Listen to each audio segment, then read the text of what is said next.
aspects de sobriété et d'intelligence, on essaie d'amener une approche holistique à la mobilité. Donc, ce matin, on parlait d'une mobilité pour toutes, une mobilité sécuritaire, durable et inclusive.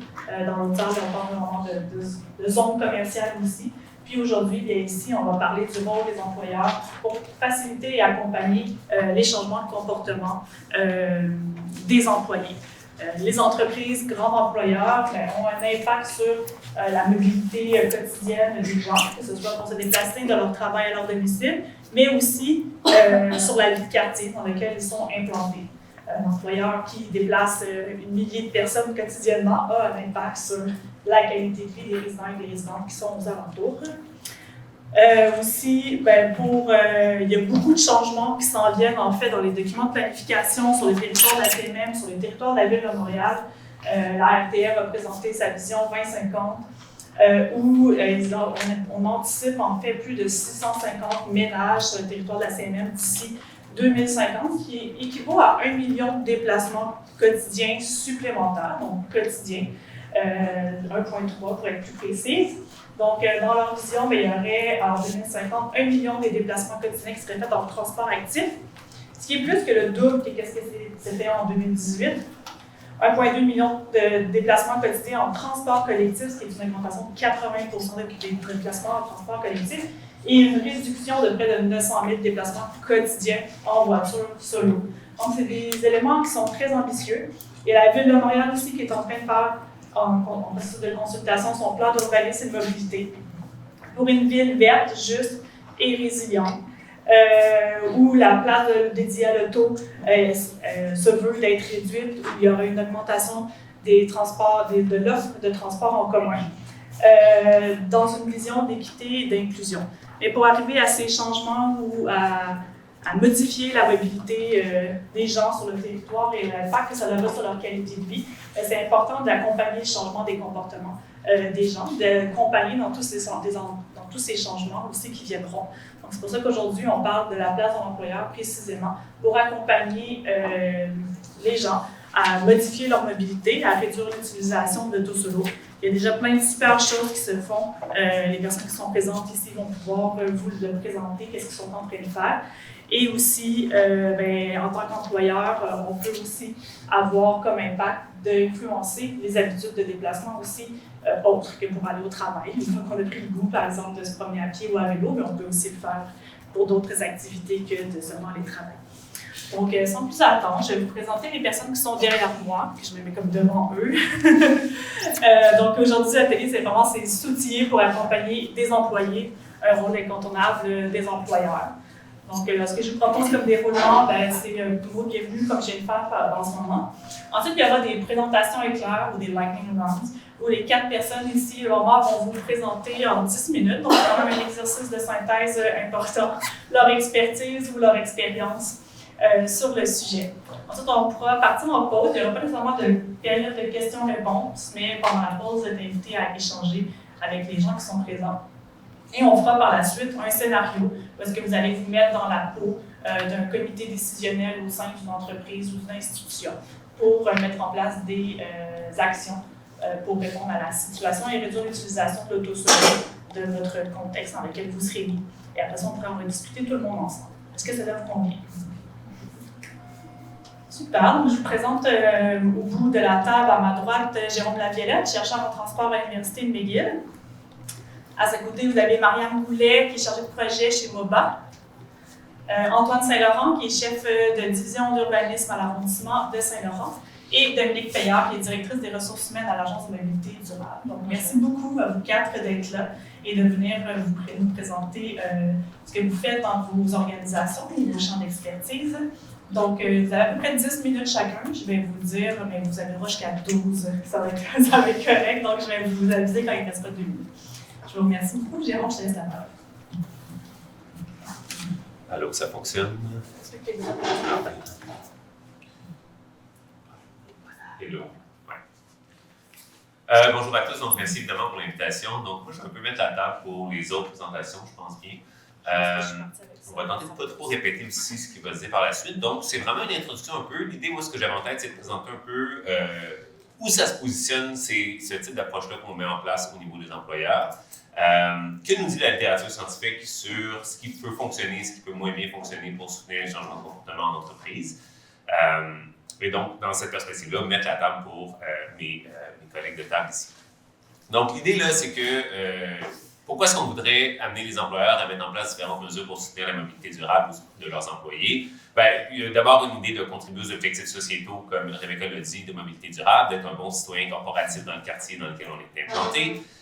C'est une opportunité aussi, finalement, de cibler directement les individus parce que, bon, pour des déplacements qui sont faits assez fréquemment là, pour se rendre au lieu de travail. Et au niveau de l'entreprise, bien, quelques bénéfices qui sont documentés dans la littérature. On parle d'augmenter la productivité au travail et réduire l'absentéisme, notamment lorsqu'il y a une augmentation de la mobilité active parmi les employés. Et on peut penser aussi à la réduction des frais de stationnement pour l'entreprise si on en paie moins ou si on a moins d'espace de stationnement dédié aux automobiles de nos employés.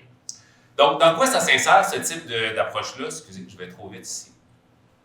On va aller en arrière. Voilà. Donc, pour comprendre en fait le rôle que peuvent jouer les organisations, il y a un modèle bien connu en santé, en changement de comportement, qui s'appelle le modèle socio-écologique. Donc, ça situe un peu où se trouve justement le type d'intervention qu'on va faire. Donc, ce qu'on peut se dire en fait, c'est qu'il est plus réaliste pour les employeurs de changer directement les politiques publiques ou l'offre de transport, donc les infrastructures macro d'une ville, quoi qu'il peut toujours y avoir une influence des gros générateurs de déplacement sur les politiques publiques ou sur les infrastructures d'une ville ou sur l'offre de transport collectif. Le rôle, par contre, de ce type d'organisation-là, se situe vraiment plus au niveau des infrastructures micro, mais aussi au niveau social et individuel. Donc, quand on parle d'infrastructures micro, ben, c'est des infrastructures auxiliaires sur les lieux d'emploi, donc stationnement, auto, vélo, douche, design urbain là, du lieu d'emploi. Au niveau social, on parle de la culture de mobilité au sein de l'organisation, des différentes normes sociales, des mesures qui sont mises en place au sein de l'organisation pour favoriser la mobilité durable. Puis au niveau individuel, bien, ce qu'on vise, en fait, c'est vraiment le changement de comportement des individus. Donc ça, c'est tiré d'une revue de la littérature, des actions qui peuvent être faites spécifiquement pour promouvoir le vélo comme mode de transport, là, justement au sein des différents types d'organisations, des institutions scolaires, etc. Donc c'est un peu, cette revue-là est super intéressante, c'est un recensement de toutes les actions possibles. Donc, ce type d'action-là, ben, c'est ce qu'on appelle la gestion de la demande en transport. Donc, je reconnais quand même beaucoup de visages dans la salle. Là. Je pense que vous n'apprendrez pas des choses à toutes les diapositives, là, mais des fois, c'est important de partir de la base. Donc, l'idée, là, c'est de promouvoir la mobilité durable afin de gérer la demande des déplacements en automobile par l'influence des attitudes et des comportements. L'idée, c'est qu'on vise à favoriser l'adoption des alternatives qui existent déjà. Oui, excusez. J'ai mes slides ici, puis c'est pas lié. C'est pour ça qu'il y a comme un... voilà, donc, favoriser l'adoption des alternatives existantes, maximiser l'adoption des nouvelles et souvent très coûteuses infrastructures de transport dans lesquelles on investit, promouvoir la mobilité durable de façon plus générale, changer les normes sociales en mobilité et augmenter la demande et l'appui aussi aux projets et aux mesures plus difficiles à mettre en place. Évidemment, parce que vous savez, l'offre de transport, c'est essentiel, mais ce n'est pas suffisant pour soutenir les changements de comportement. Donc, c'est là que s'insère, par exemple, ce que peuvent faire les employeurs, donc se doter d'un plan de gestion des déplacements, puis Myriam va présenter ça plus en détail. Je l'ajoute ça ici. L'idée, c'est d'avoir un plan de match pour diagnostiquer les enjeux, structurer les actions au sein des organisations et en évaluer les impacts. Qu'est-ce qu'on peut faire justement comme action? Il y a toutes sortes de types d'actions qui sont recensées dans la littérature, qui sont déjà mises en place dans nos nombreuses institutions au Québec. Ce qu'on sait, c'est que les actions les plus difficiles et les plus coûteuses à mettre en place peuvent être aussi les plus efficaces. On pense par exemple à la gestion du stationnement ou le retrait du stationnement gratuit ou la tarification du stationnement. Mais il y a toutes sortes d'autres actions donc, qu'on met en place pour être capable de soutenir le changement. Donc, infrastructure, évidemment, auxiliaire et équipement, comme j'ai déjà mentionné. Il y a aussi l'idée d'amener les entreprises à réfléchir à une localisation qui va favoriser la mobilité durable dans la mesure du type d'entreprise qu'ils sont. On peut penser donc aux infrastructures auxiliaires pour la mobilité active, stationnement sécurisé, vélo, etc., outils de réparation. La gestion du stationnement, c'est la taille, le nombre de places et les places préférentielles pour covoitureurs, pour voitures électriques, parking cash-out, politique d'attribution des places et tarification, évidemment. Incitatif financier au mode durable, c'est d'avoir une allocation de transport durable, indemnité kilométrique vélo, différents programmes corporatifs pour... qui offrent des rabais au transport collectif, l'autopartage, le vélo-partage, programme de retour garanti à domicile, par exemple, flexibilité, organisation du télétravail, vous comprenez un peu le principe ici. Activité promotionnelle, qu'est-ce qu'on peut faire ici? Bien, tout ce qui rentre là-dedans, c'est les défis et compétitions inter-entreprises. On peut penser aux défis du mois du vélo, au mois sans auto solo, Les essais des différents modes durables qui peuvent être faits dans l'entreprise, ça peut être une journée d'essai du vélo ou un défi vélo une journée ou encore des essais plus longue durée, des vélos à sens électrique par exemple, comme le projet VéloVolt d'Équiterre. On peut avoir des ateliers mécaniques vélo pour accompagner aider les employés à réparer leur vélo en début de saison, d'avoir des conférences sur des sujets spécifiques. Et évidemment, tout ce qui est après ça, les stratégies de communication, sensibilisation et accompagnement au changement de comportement. Là, c'est généralement, c'est un petit peu moins connu que ce qui peut être fait ici, mais l'idée, c'est d'avoir un package de mobilité de bienvenue, par exemple, aux nouveaux employés qui arrivent en entreprise, d'avoir différents outils d'information sur l'accessibilité aux lieux par les différents modes durables, d'avoir du marketing individualisé, des nudges qui peuvent inciter à amener les gens à considérer les autres options de transport, et donc stratégie de promotion de communication de la mobilité durable de façon générale dans l'entreprise. Il y a, qu'est-ce qui fonctionne? Alors, il y a, c'est pas super gros, alors c'est gros. OK, parce que moi, c'est petit là, mais voilà.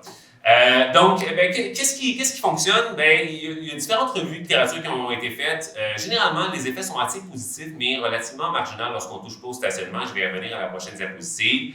Les différents plans d'accompagnement au changement de comportement, on peut aller augmenter l'usage du vélo, par exemple, d'à peu près 5%. J'ai mis une étude ici, mais il y en a plusieurs qui vont dans la même lignée.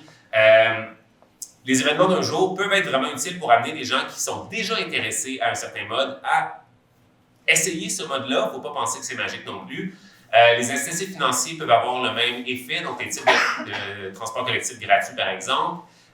Et finalement, un des éléments qui n'est vraiment pas négligé, c'est l'idée de jouer sur les normes sociales en entreprise, donc de faire qu'il y ait une perception positive des différents modes durables et un soutien important pour le changement de comportement et son maintien dans le temps. C'est de plus en plus ramené comme un élément essentiel là, à soutenir le changement de comportement, mais encore très peu étudié, très mal quantifié et on ne comprend pas super bien ce qui fonctionne bien pour amener des changements dans les normes sociales.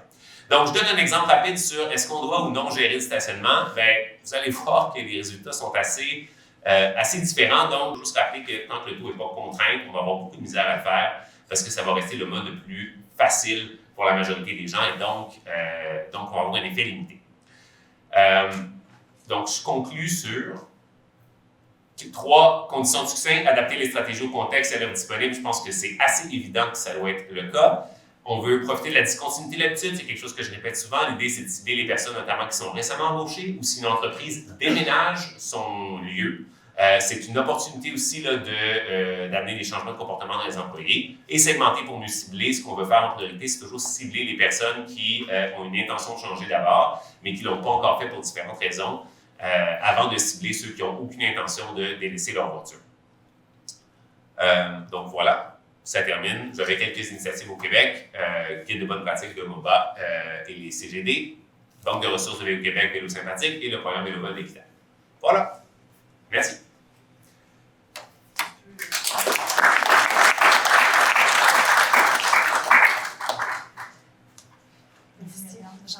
Oui, super. C'est clair. Oui, c'est clair. On peut pas mieux. Parfait. Puis moi, j'ai pas l'ordi, fait que je suis sur mon téléphone. C'est un peu, on l'a pas dit. Remerciements, ça c'est pas mes slides. Non plus. Non, excusez. Non plus. Vous aurez la présentation, donc là. Voilà. Super, merci beaucoup. Donc, je m'appelle Myriam, je travaille pour MOBA, qui est un centre de gestion des déplacements, qu'on appelle un CGD. 2 acronymes que je propose directement. L'autre, c'est un PGD, donc c'est un plan de gestion des déplacements, et c'est ce que je vais vous présenter aujourd'hui. Le PGD, c'est un outil, c'est vraiment votre outil qui est au service de votre entreprise pour aller changer le comportement de vos employés adéquatement. Donc, il y a... Putain, c'est gros pour moi? Ouais, ça va. Un des plusieurs objectifs du PGD, mais en gros, c'est d'engager le personnel depuis le début pour la démarche, de diagnostiquer l'entreprise, donc d'avoir un portrait d'entreprise, savoir où est-ce qu'on en est pour faire des actions après, apporter des solutions qui sont vers la mobilité durable, donc réduction de retour solo et éventuellement des besoins de stationnement. Il y a plein de raisons de faire un PGD. Nous, ce qu'on a souvent dans les approches d'entreprise, c'est de la rétention d'employés, de l'attractivité d'entreprise, l'accès difficile à l'entreprise. Ça peut être un besoin en gestion du stationnement ou juste même si vous avez un plan de développement durable qui est en cours, vous voulez le mettre en place, ou juste simplement pour santé et bien-être employé. Ça aussi, c'est toutes des super bonnes raisons. Le PGD, On a des raisons, c'est quoi? Ça mange quoi en hiver? En fait, un plan de gestion des déplacements, c'est un processus complet qui est en continu, qui dure à peu près 1 an et demi, d'accompagnement d'un CGD d'entreprise. Donc, c'est bon pour tout le monde, entreprise privée, entreprise publique, même groupe d'entreprises. Puis, son but, c'est vraiment d'avoir une démarche complète qui va identifier clairement les meilleures actions, pas juste des actions, mais les meilleures pour vous. Cibler pour vos employés, puis même pas tous les employés. Comme Jérôme le disait, il y a des groupes d'employés qui vont être ciblés dans cette démarche-là pour assurer un succès dans vos mesures. Je vais passer les étapes. Comme on voit, c'est une belle petite boucle. On est rendu au démarrage. Pas compliqué. Le démarrage sert à former un comité de suivi qu'on veut complexe, vraiment varié et décisionnel, parce qu'on veut que ça se rende quelque part quand même, ce plan-là. On va déterminer là où le bâtiment est l'étude, comme je dis, ça peut être plusieurs bâtiments. Et ce qu'on va faire, c'est aller visiter ces terrains-là, parce qu'on veut vraiment une expérience qui est basée sur celle des employés et qui est très, très, très concrète.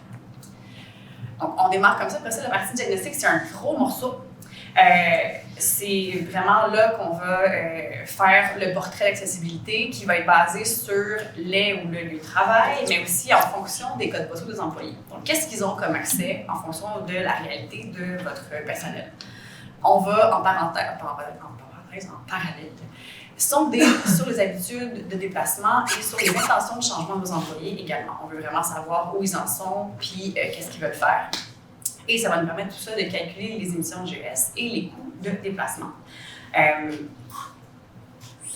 Voilà. De ça, on va pouvoir faire découler un plan d'action. Avant le plan d'action, je vais vous montrer ça. C'est ce qui fait la force des PGD, en fait, c'est qu'on donne beaucoup d'outils qui sont concrets. Ça, c'est un tableau de bord qu'on vous donne, qui est en ligne, qui est super interactif, où vous pouvez choisir, là, par exemple, ça, c'est l'arrondissement de Saint-Laurent. Okay. Je ne sais pas si tu le savais, avais-tu vu ça déjà? Peut-être. Ça, c'est un bâtiment de l'arrondissement de Saint-Laurent qui a été analysé en fonction de l'accessibilité des employés qui y travaillent, avec les dessertes autour, qu'est-ce qu'ils ont comme option, on voit la proportion des gens, où est-ce qu'ils habitent, qu'est-ce qu'ils font. Donc, c'est super, super intéressant d'avoir cet outil-là pour la suite et décider des options de solutions de transport qu'on va mettre en place. Le plan d'action, justement, il est complet, il est personnalisé, bien sûr. Et ce qui fait sa force, c'est qu'il va vraiment favoriser la complémentarité entre les modes de déplacement et les gens. Peu importe comment on se déplace, peu importe qui on est, ça va être intégré dans le plan d'action et on va être considéré en fait dans les mesures qui vont être mises en place. Le plan d'action va aussi inclure un FFOM qu'on appelle donc, les forces, faiblesses, opportunités et menaces. Et là, il n'y a pas ce qui fait qu'un PGD est vraiment unique, c'est qu'il n'y a pas 2 organisations pareilles, il n'y a pas 2 plans pareils. Donc, on va vraiment faire un plan qui va être itératif. Donc, un bel échange entre le comité de suivi et l'organisation qui vous accompagne, son gestion des déplacements, par exemple. Ce qu'on va faire, c'est qu'on va prioriser cette action-là en fonction de plusieurs critères qui vous sont importants et qui ont été établis dans le diagnostic. L'échéancier court terme, long terme, la facilité, l'impact de ces mesures-là, à qui ça va profiter, et même s'il y a des subventions qui sont disponibles, comment on les attache à ça, puis comment on déploie ce plan-là. Donc, c'est un accompagnement qui est complet et qui se fait dans la mise en place des actions. Donc, on va faire quelque chose avec ce plan-là. C'est pas un plan qui est tabletté, c'est vraiment un plan pour s'activer. Donc, ce que le CGD peut faire, c'est vraiment de mettre en contact avec des fournisseurs potentiels. On veut une station de Bixi plus devant le bureau, on met en contact avec ces gens-là. Ça peut être des fournisseurs de services comme ASTM, ASTL également. On peut rédiger des politiques, on peut rédiger des guides internes, externes, des messages de promotion, des campagnes de com. Donc, tout ça, c'est une panoplie d'exemples de solutions qu'on peut mettre en place qui sont issues du plan d'action. Parce que Jérôme a fait même un tour qui était meilleur que moi en termes de solutions. Vous irez voir sa présentation si vous voulez des idées. Pas plus encore, il y a tellement d'affaires qu'on peut faire, c'est vraiment agréable. Ensuite, on a la promotion parce que ça va nous mettre dans la main dans la mise en place des actions. On veut que les employés sachent ce qui se passe. C'est pas juste à la direction de mettre en place des choses, on veut que ça percole. Donc, on emploie divers modes de communication pour faire participer les employés dans cette démarche-là encore, même s'ils n'ont pas répondu au sondage de base. Par exemple, un ambassadeur vélo ou des personnes qui vont faciliter les changements de comportement, c'est aussi dans le plan d'action. Et pour l'évaluation, ce ne serait pas un cercle complet si on n'avait pas des systèmes d'évaluation. Puis le but, c'est vraiment de se doter de ce système-là pour après ça venir recalculer les émissions de GES, les déplacements d'un de travail, les parts modales, donc qui se déplacent, comment, maintenant et à quelle fréquence. Et les effets de la mobilité sur le bien-être. Ça aussi, Jérôme l'a mentionné, mais les transports actifs sont souvent liés avec l'augmentation de la motivation, de la ponctualité, la collaboration, moins de stress, plus de plaisir au travail, puis même un sentiment d'appartenance aussi quand il y a des groupes de personnes qui prennent le même mode de transport que vous. Donc voilà, puis là, ça c'est la boucle complète que je vous montrais, mais je vais aussi vous montrer quelques petits trucs qui font en sorte que le PGD, puis notre sondage particulièrement, est un super outil pour, comme je disais, cibler les bonnes personnes. Ça passe par, là, on s'inspire du modèle transthéorique de Prochaska et Duquesne, qui est quand même bien documenté, qui va nous permettre d'identifier 3 groupes à la fin du diagnostic, le groupe refus, le groupe cible et le groupe maintien, à pourcentage différents. Le groupe refus, comme le disait Jérôme, c'est les gens qui ne peuvent pas changer, qui ne veulent pas changer ou vraiment, qui peut-être ont une petite volonté, mais il n'y a pas d'option. Le groupe cible, et c'est là où on se concentre majoritairement d'habitude, c'est les gens qui ont une intention de changer, mais qui n'ont pas les options, qui ne connaissent pas, ou qui connaissent quand même, mais qui n'ont pas fait le premier pas pour faire un changement. Et le groupe maintien, bien souvent, ont déjà des bonnes habitudes de transport durable, mais c'est aussi très important de les cibler, ceux-là, pour garder et maintenir ces habitudes-là. Je pense par exemple à un cégep qui a des étudiants qui n'ont pas encore leur permis de conduire. On ne veut pas les perdre au profit de la voiture, donc on veut garder ces modes de déplacement-là et ces habitudes-là actives. Ce qui est fun avec notre sondage, c'est qu'on a tellement de croisements, puis on a tellement de façons d'aller identifier les individus qu'on est capable, par exemple, de faire une répartition des lieux de résidence avec les groupes d'accès, les groupes ciblés. Donc, on peut faire plein de chemins, puis vraiment aller identifier ce qui est bien pour nous, notre entreprise, puis ce qu'on veut faire. Je vais tout my own horn, comme on dit, mais je trouve qu'il y a énormément d'organisations qui nous ont fait confiance à travers les années. Un PGD, c'est un outil qui est disponible à chaque centre de gestion des déplacements, donc à travers le Québec. C'est vraiment un outil qui est globalement utilisé pour rendre les entreprises plus durables au niveau de la mobilité. Et on a regardé, ça c'est une statistique que je ne veux pas que vous reteniez pour moi, mais à peu près 5 à 10 de réduction d'auto-solo quand le plan de gestion des déplacements est fait au complet, qu'il y a la rétroaction, puis qu'on s'ajuste après ça à la fin. Puis même si vous décidez d'en faire un PGD et que vos chiffres ne ressemblent pas à ça, bien vous aurez quand même fait un pas, même un grand pas vers une mobilité qui est plus durable en ayant un portrait à la fin de votre entreprise, vos possibilités, vos employés, en fait, de bien les connaître, puis des mesures que vous pouvez utiliser pour rendre ça plus facile pour tout le monde de se déplacer plus durablement. Il n'y a pas de questions, mais c'est le code QR dans mon LinkedIn si jamais vous voulez connecter. Voilà.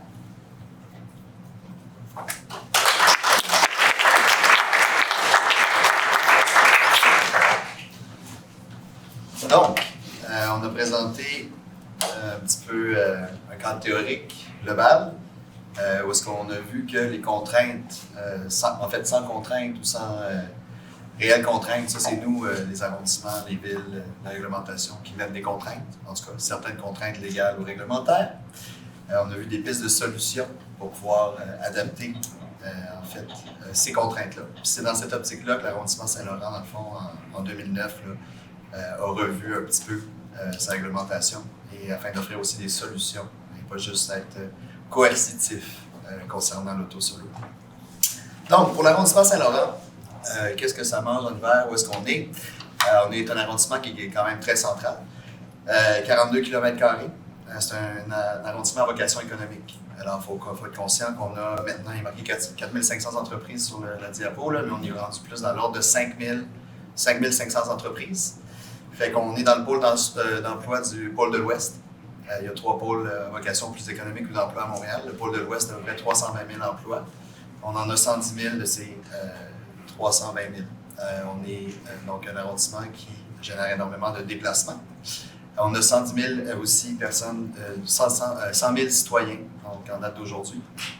Pour un ordre de grandeur d'idée, en fait, on a peut-être 30% qui habitent, 30% des citoyens qui habitent sur le territoire et qui y travaillent. Le reste, évidemment, c'est du transit. Donc 70% du territoire aussi, qui est à vocation économique. Donc, principalement, à Saint-Laurent, on a quand même un historique, je pourrais dire, ou une fibre. Une historique de modification réglementaire visant la transition écologique. C'est pas d'hier, on n'a pas commencé ça disons avec le nouveau plan d'urbanisme et de mobilité, là, ça fait partie de notre ADN. Et puis, étant donné qu'on est un des plus gros, entre autres, des Hauts-de-Chaleur de Montréal, qu'on génère énormément de déplacements avec nos entreprises, il fallait se doter de moyens donc, pour pouvoir mettre l'épaule à la roue puis faire ce qu'on pouvait de manière locale. Donc, on a aussi plusieurs documents, outils, donc le plan d'urgence climatique, entre autres, qui nous force un petit peu. Ça devient une volonté politique, évidemment, ce qui est un gage de succès, je pourrais dire, que je ne mentionne pas à la fin, mais qui est très nécessaire comme locomotive pour pouvoir se doter de politiques d'outils qu'on va suivre puis qu'on va pouvoir mettre en place afin d'aider la cause de l'autosol. Donc, à chaque année, on vient tourner la vis, je pourrais dire, adapter nos règlements aux nouvelles réalités. Puis, c'est toujours important de se mettre à jour pour pouvoir, ou être en avant un petit peu de la parade aussi pour pouvoir être dans l'amélioration continue. Si je reviens peut-être au contexte de l'arrondissement Saint-Laurent, comme je dis, on est bordé d'autoroutes de partout. On a l'aéroport de Montréal. On a 5 futures stations du REM, 2 stations de métro, donc on a le secteur TOD. Bientôt, on va être desservi par le transport collectif de façon réelle. Actuellement, ça reste encore théorique. Ceci dit, on a modifié notre réglementation pour l'adapter maintenant, parce que l'aménagement du territoire se fait aujourd'hui. Et dans le fond, malheureusement, pour du transport, des fois, qui va être seulement disponible dans quelques années. Mais la construction de bâtiments est aujourd'hui, donc c'est pour ça qu'il faut agir en amont. Alors, première étape, en 2009, donc, première fois qu'on a introduit dans notre réglementation, dans le fond, une initiative qui voulait être complémentaire au plan d'urbanisme et les plans de transport, dans le fond, qui visait à réduire l'emprise du stationnement et promouvoir le verdissement. Première étape. L'idée, c'était d'introduire, dans le fond, une exigence d'un plan de gestion de déplacement. Pourquoi? Dans la foulée de la mise en œuvre du plan d'urbanisme, comme je l'ai dit. Puis, pour introduire beaucoup de nouvelles dispositions afin de réduire l'autosolo. Quand je parlais de contraintes, si on vient faire une contrainte, en fait, avec le PGD, on est venu donner une solution aux entreprises pour pouvoir se dire « OK, mais comment je vais faire pour m'organiser si je veux m'établir, puis trouver des moyens avec moins de stationnement, puis d'être viable. » Donc, on est venu réduire à 20% les normes de stationnement. On est venu énormément, dans le fond, établir le nombre de cases de maximum requis, ce qui n'était pas le cas. On a beaucoup de cas à Saint-Laurent, dans le fond, qui sont des mares de stationnement, surtout dans l'industriel. Donc, c'est la première étape qu'on a faite en 2009.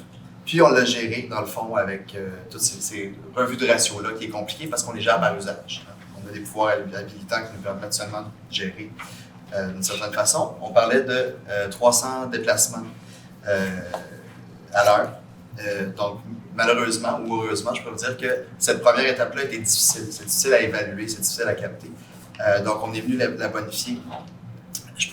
Ensuite, une deuxième fois, je peux vous montrer l'exigence réglementaire. Là, donc, c'était par rapport à 300 000 déplacements. Ça prenait un plan de gestion de déplacement, dans le fond, qui démontre que le projet encourage l'utilisation du transport en commun, etc., etc. C'était très peu défini, c'était beaucoup moins organisé que celui aujourd'hui. Mais quand même, c'était quelque chose qui était avant-gardiste.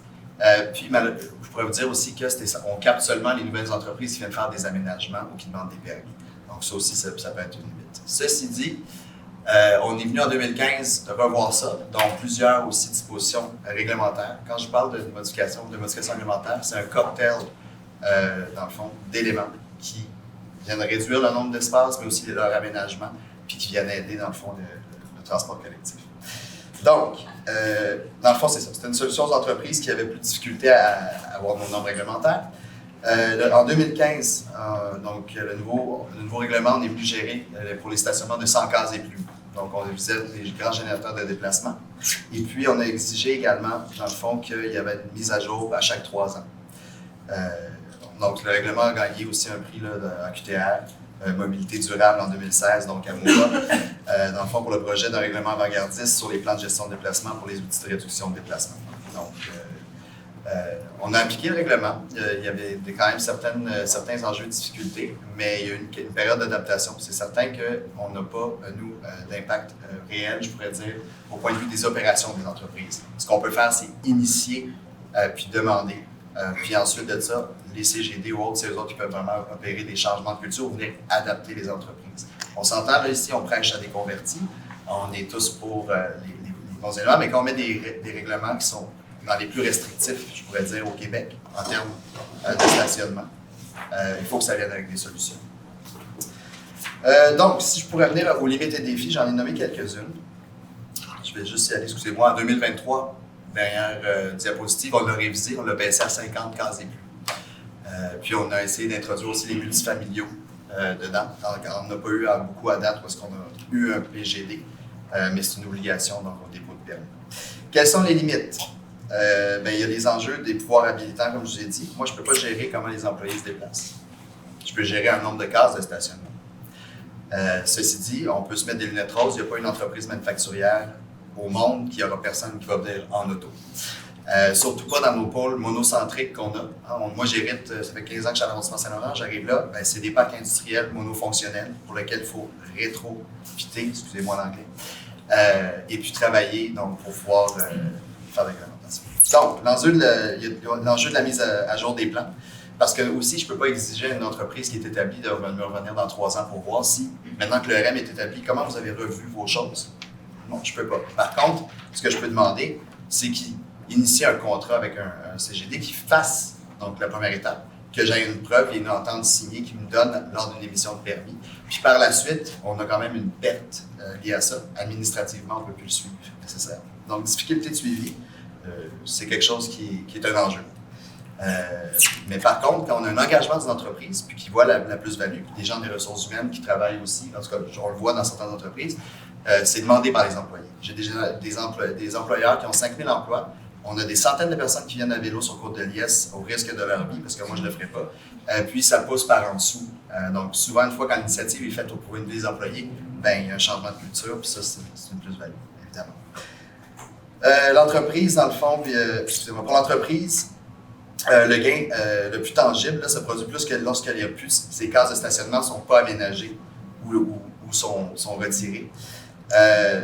Puis, dans le fond, l'intérêt lié au PGD pour l'aménagement paysager et le verdissement et toutes les autres mesures qu'on fait doit être fait également. Donc, ce n'est pas juste une approche où est-ce qu'on a un outil, ça doit être une approche qui est plus macro. Dans le fond, d'un point théorique, là, on parle, peut-être je vais me faire corriger, là, mais normalement, on a une réduction de 5 à 20 de notre dépendance à l'automobile quand on fait un PGD, potentiellement. Par contre, la manœuvre réelle, dans le fond, n'est pas très, très claire, en tout cas, à évaluer pour nous. Peut-être que nos experts vont nous dire. Donc, puis, dans le fond, le principal déterminant des déplacements véhiculaires du taux de motorisation, c'est nécessairement le taux d'employés, le nombre d'employés, et puis en fonction de l'espace. Puis ça, souvent, on a une difficulté à l'évaluer. Je peux dire que tu as 100 cases, mais tu as combien d'employés, tu as combien de... Souvent, c'est des choses qui sont plus intangibles. Mais un PGD, c'est un point de départ pour ça, ce qui est une bonne chose. Donc, ça prend aussi des alternatives claires et efficaces. Nous, on le sait que le réseau express métropolitain s'en vient. Mais l'entreprise qui vient s'établir ici, puis qui venait s'établir il y a 4 ans, qui construit, je lui dis, moi, je veux que tu me fasses maximum 50 cases de stationnement. Je dis, mais moi, je vais faire quoi avec mes employés pendant 4 ans? OK, mais c'est là qu'un PGD peut venir aider et tout. Donc, c'est assez concret. Puis, la dynamique aussi, avec la nouvelle économie, c'est difficile dans le domaine du transport de prévoir des choses un peu plus. Le télétravail, il y a plusieurs autres éléments qui sont là, qui sont plus complexes pour nous. Donc voilà, complications administratives. Effectivement, je ne peux pas avoir des agents du cadre bâti qui sont au comptoir de demander un document de PGD final, puis de l'évaluer pour voir si c'est fonctionnel. La seule chose qu'on peut faire, c'est de dire, engagez-vous, faites un contrat, signez-nous, vous allez le poursuivre, vous allez le faire. Puis suite à ça, c'est là où le changement de culture vient d'une entreprise. C'est par des gens qui vont venir dans l'entreprise les aider. Donc, nous, on peut les influencer. Et ça, c'est le départ d'une discussion avec des entreprises souvent qui sont extrêmement réfractaires. Quand tu les contrains à le faire, il y a l'opportunité qui vient derrière. C'est un petit peu ça, je pourrais dire, pour les contraintes qui sont là. Je voulais les dire, c'est pas tout rose. Puis c'est difficile quand même au début de parler à des entreprises. C'est notre quotidien. On est un service aux entreprises. On veut les aider, on veut être attractif, puis compétitif. Puis si on fait juste une réduction ou une contrainte, la phrase que j'entends, c'est correct, je vais aller à Laval, ils vont me permettre de faire ce que je veux. Je ne voulais pas nommer Laval nécessairement. Je vais aller à Longueuil, je vais aller à Annecy-Cartierville, je vais aller, peu importe. Donc, on est un arrondissement, on fait ce qu'on peut, mais on reste un arrondissement économique. Quand on parle de développement durable, hein, il y a le volet économique aussi, puis on veut capter nos entreprises. C'est un petit peu ça. Donc, ça prend un cocktail pour les succès, ça prend un cocktail, dans le fond, de réglementation cohérente et complémentaire. Et puis, ça prend une flexibilité aussi. Donc, on autorise les entreprises à dire, si tu n'as pas besoin de stationnement, pas de problème, tu peux le verdir, je ne te donne pas un minimum requis. On peut trouver d'autres solutions, donc déjà là, de façon réglementaire. Avoir des règlements discrétionnaires également, donc qui permettent une meilleure flexibilité. Fait que ça, c'est toutes des discussions qu'on peut avoir avec des entreprises, mais qu'on garde un cadre flexible dans nos règlements. Et puis, évidemment, ça prend du transport actif et collectif, puis qui soit au rendez-vous. Sinon, ça reste théorique dans un plan, mais dans le PGD, si tu n'as pas d'autres opportunités, puis je te mets dans un champ, mais ton PGD va te démontrer que tu as besoin de 200 cases. Alors, c'est pas mal ça. Voilà. Donc, ça fait un petit peu le tour de ce que j'ai à dire.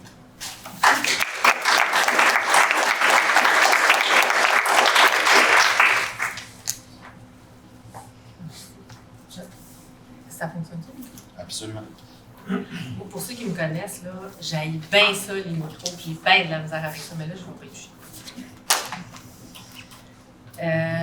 Donc,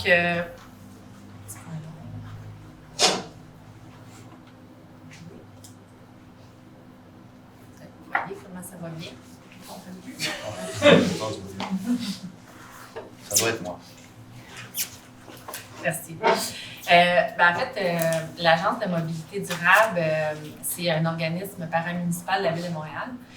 L'agence a été créée en janvier 2020. Donc, c'est en partie la prolongation de Stationnement de Montréal, qui était à l'époque une 60aine d'employés, et maintenant, on est rendu près de 570 employés.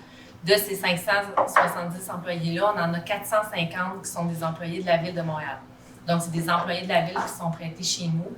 On parle de col bleu, col blanc, donc tous les agents de stationnement, c'est des employés col blanc, et aussi des professionnels syndiqués. Donc, qui sont prêtés par la Ville, mais qui conservent leurs conditions de travail de la Ville de Montréal. Et le restant, à peu près 130 employés, c'est des employés de l'Agence de mobilité. Donc, en partie, les 15 employés de l'époque de Stationnement de Montréal, dont je faisais partie, et toutes les embauches qu'on a fait là, depuis la création de l'agence, là, on a dépassé le 100 employés de l'agence. Évidemment, la mobilité durable, c'est vraiment au cœur de notre mission. Ce qu'on a comme mission, en fait, c'est... On va mettre la table. On met notre expertise en mobilité durable au service de la Ville de Montréal. On facilite aussi le partage équitable de l'espace et l'accessibilité à la ville par tous. On contribue aussi à une mobilité plus durable en favorisant les modes partagés et alternatifs à l'auto-solo. Les grands rôles qu'a l'Agence de mobilité, le premier, c'est de gérer la bordure de rue et du stationnement en rue. C'est aussi de faciliter l'innovation puis l'expérimentation en mobilité durable. Comme mentionné dans notre mission, on est aussi des experts conseils en mobilité durable pour la ville, mais aussi pour d'autres partenaires de l'écosystème de la mobilité. Et en dernier, on est promoteur de changement de comportement en faveur de la mobilité durable. Donc, c'est important aussi de relier les décisions qu'on prend en matière de changement de comportement pour nos employés en lien avec la vision de l'agence. La vision, c'est vraiment de rendre la ville accessible à tous. Puis ça passe par une meilleure gestion de l'espace de bordure, de la bordure et aussi du stationnement en rue. On fait ça parce que ça permet de développer des modes partagés qui sont alternatifs à l'auto-solo et aussi de rendre les déplacements actifs plus sécuritaires, plus confortables, plus attractifs. Mais aussi, c'est d'influencer les comportements de mobilité durable. Comme je le dis souvent, il faut que les bottines suivent les babines. Fait que les premiers qui doivent avoir des comportements de mobilité durable, c'est nos employés. Donc, je vais vous présenter certaines initiatives qui fonctionnent quand même bien pour nous. Oh, c'est le bouton vert. Le gros. Bon, le gros vert. Donc, on a mis en place en février 2022 un programme de mobilité durable Donc, les grands objectifs de ce programme-là, quand on l'a lancé, le premier, c'était vraiment d'inciter les employés à adopter des comportements de mobilité durable. Donc, tout ce qui était déplacement actif, avec la marche, les modes partagés ou tout ce qui est alternatif à l'auto-solo. Mais c'était autant pour se rendre au travail que de revenir du travail, mais aussi pour les déplacements dans la vie personnelle. Ce qu'on voulait aussi, c'était de promouvoir une culture qui favorise le mieux-être. Donc, on sait là, que la marche pour se rendre au travail, c'est considéré comme une activité physique. Mais aussi dans le respect de nos engagements sur le plan social. Et ça rejoint vraiment incarner nos valeurs. Les valeurs, c'est pas juste quelque chose qu'on met dans notre rapport annuel. Il faut que ça se vive au quotidien chez nos employés. Donc, ça rejoint notre valeur de responsabilité sociale, mais aussi de passion et de plaisir au travail.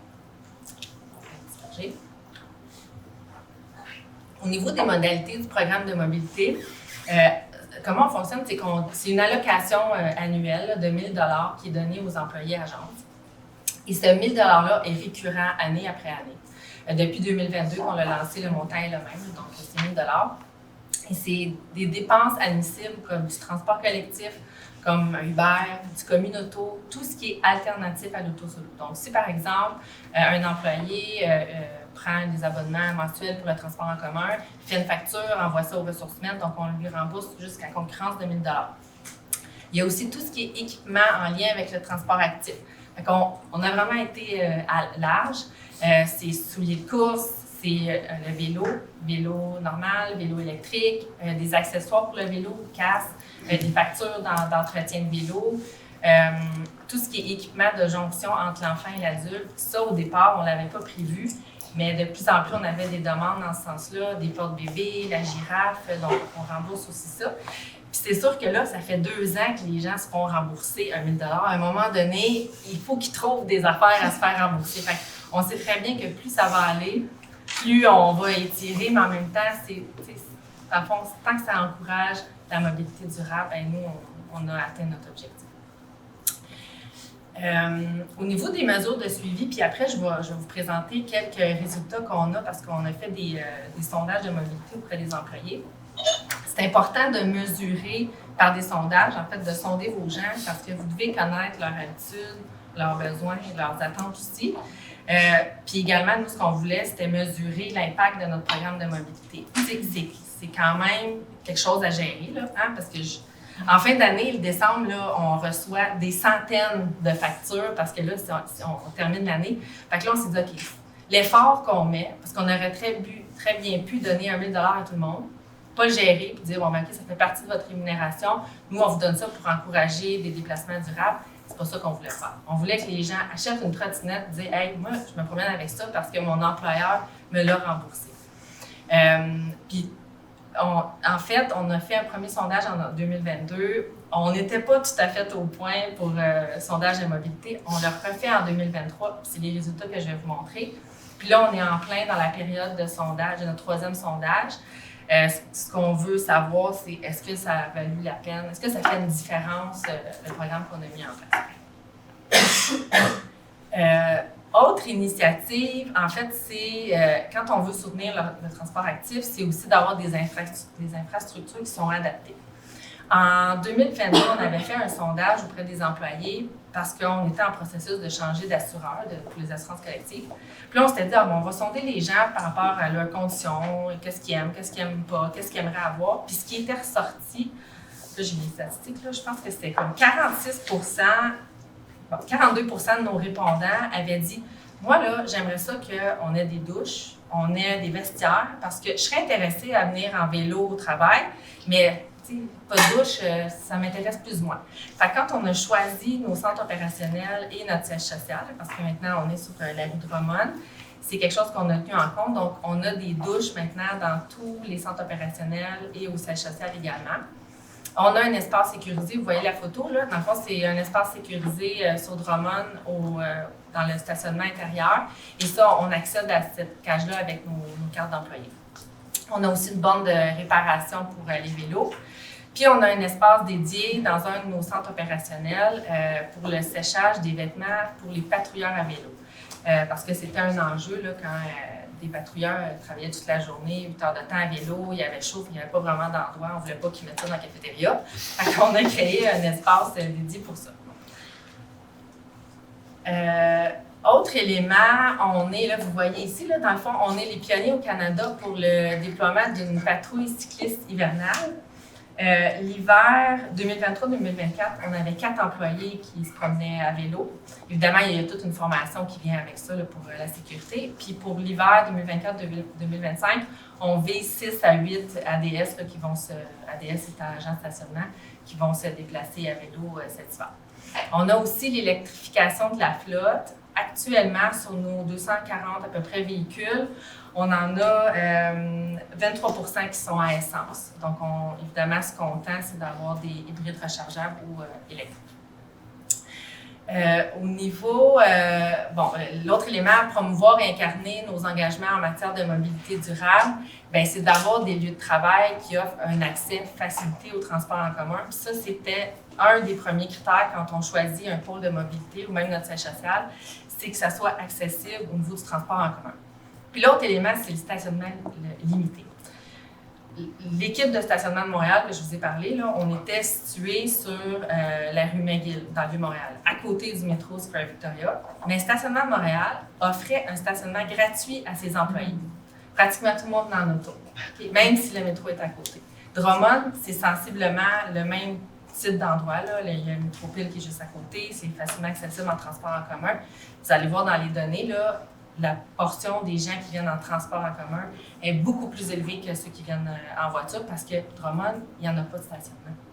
Donc, si les gens veulent venir en voiture, il faut qu'ils paient eux-mêmes leur stationnement. Donc, ça fait une différence. Bon.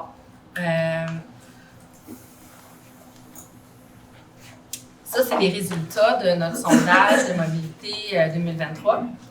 Donc, comme vous voyez, là, on a 46 % de nos répondants. On n'avait pas un gros taux de réponse. Là, on espère que cette année, il va être plus élevé, là, mais quand même, on a tiré certains constats. On a 46 % de nos répondants qui utilisent un mode de transport durable pour se rendre au travail et 52 % de ces répondants-là résidaient sur l'île de Montréal. Vous voyez aussi là, que la distance, ce n'est pas un facteur nécessairement pour choisir la voiture. Là. Les répondants qui utilisent un mode durable parcourent en moyenne 16 km, comparativement aux autos solistes qui parcourent 20 km. Ce qui est important aussi à comprendre, puis vous le voyez ici en bas, là, ça, c'est nos centres opérationnels qu'on avait en 2023. Là, on en a un autre qui s'est rajouté, là, mais on avait Descarrières, Lebert, Drummond. Drummond, c'est au siège social. Donc, c'est ce qui vient remplacer un établissement qu'on avait sur la rue McGill au Vieux-Montréal. Descarrières, c'est principalement des agents de stationnement. Et comment ça fonctionnait, c'est quand ils arrivaient le matin, ils prenaient la place de leur voiture de travail. Là, donc, ils mettaient leur véhicule dans le stationnement derrière la place du véhicule de service, prenaient le véhicule de service, travaillaient toute la journée, puis après ça, ils revenaient puis reprenaient leur véhicule. Là, dans nos pôles, maintenant, ils ne peuvent plus faire ça. Fait qu'on a restreint l'accès à un stationnement. Puis c'est sûr qu'au niveau de Lebert aussi, c'est très peu accessible en transport en commun. Là. C'est Charlevoix, ça se fait pas à pied. L'autobus qui passe sur Lebert, une fois sur deux, est en retard ou elle vient pas. Là. C'est vraiment pas approprié. D'autant plus que les horaires de travail, les employés débutent à 6 h le matin puis terminent à 4 h. Fait qu'à 6 h du matin, pour être en poste sur la rue Lebert, d'après moi, il est mieux de dormir la veille dans son auto. Ça arrive pas. Vous voyez ici là, la part modale par site. Comme je vous ai dit, Drummond, on a 79 % qui sont en transport collectif pour voiturage. Avant, là, je vous aurais dit que c'était 90 % qui étaient en auto quand on était sur l'avenue McGill puis qu'on offrait du stationnement. Des carrières aussi. Agents de stationnement qui stationnent à la place du véhicule, des horaires de travail particuliers, de nuit, des week-ends. Puis le verre là, que vous voyez, là, la grande portion d'autosolistes. Puis en plus, à le verre, c'est un stationnement, c'est très grand, là, c'est un stationnement qui est gratuit. Donc, petit élément important, je vais attirer votre attention sur gestionnaires et professionnels agences. Là. Donc, ça, c'est les employés qui sont admissibles au programme de mobilité durable. Parce que je vous ai dit au début qu'on avait des employés de la ville. Le programme de mobilité, là, c'est pour notre centaine d'employés agences qui sont agences de mobilité, non pas Ville de Montréal. Donc, vous voyez, là, à 64 c'est du transport collectif et du covoiturage. Puis, il y a aussi une grande proportion de transport actif. Programme de mobilité, 80 des répondants admissibles au programme de mobilité mentionnent l'utiliser. En fait, il y en a qui l'utilisent au complet, donc ils utilisent le 1 000 $. Il y en a d'autres qui l'utilisent à moitié, d'autres pas du tout. En 2022, c'était pas encore très... je pense que les gens en parlaient, mais pas tant que ça. L'année passée, le mot s'est passé. Il y a eu beaucoup de réclamations. Et là, cette année, vous voyez quand même, là, je pense que ces résultats-là devaient dater du début de l'année, là. Puis on était déjà rendu des bons résultats. Fait que c'est en moyenne 570 $ que les employés utilisent. Donc, en fait, pour nous, c'est vraiment ce qui a fonctionné. Là. Moi, je pense qu'il n'y a pas de recette parfaite. Là. Dans le fond, c'est de trouver ce qui parle à vos employés puis ce qui peut fonctionner. Là. Puis je pense qu'on a toutes pas mal de suggestions ici. Merci.